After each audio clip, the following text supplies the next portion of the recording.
once again. Thank you very much, Mr. President, and I'd like to thank CDI to be the first international organization which approved a very helpful and serious resolution on Albania as the first and only narco-state in Europe.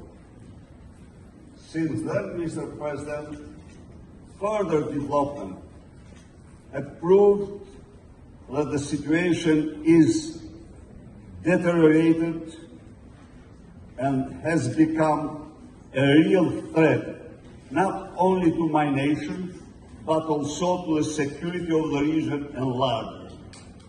Today, Albania is #1 marijuana export country in Europe. Is Albania's drug cocaine clans dominate the cocaine market in Europe and dictate the prices of cocaine in overall Europe. If you look at our economy, it is terribly damaged by such drug billionaires. That is, the industrial production, agricultural production, and exports are failing year by year, whereas there is a sector which is booming, and this is construction.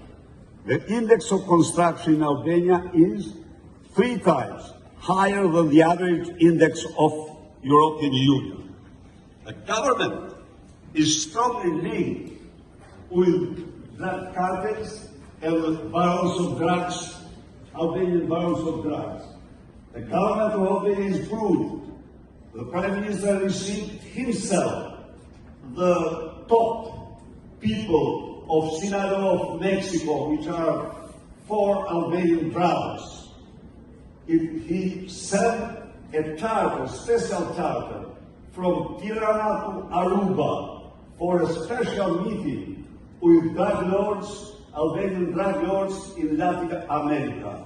Now, all this effect of this terrible toxic money for my country is devastating the country.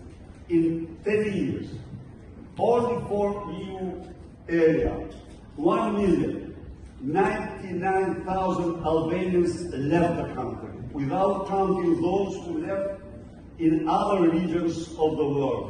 Second, drugs and drug cartels appoint ministers, appoint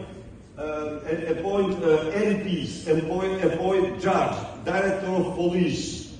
But what is the biggest difficulties for us as opposition? In Europe, no one wants to listen us to talk about narco-state. This is a big problem. We do it for the sake of our nation, but we do it also for the sake of other nations, and I believe it's very important. They do not talk.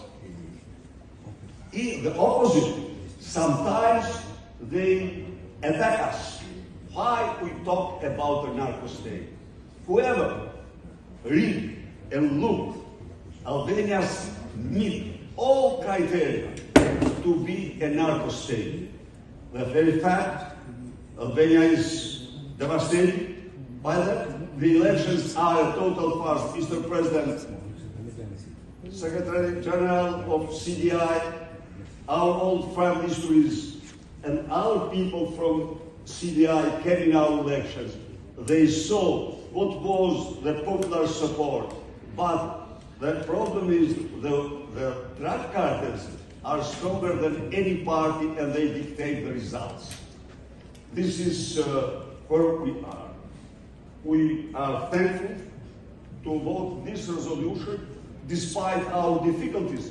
I assure you that we will fight and fight and fight against this terrible situation in my country, with the hopes that one day also European institutions, European partners will realize that drugs are a great threat for their security and their nations. Thank you very much.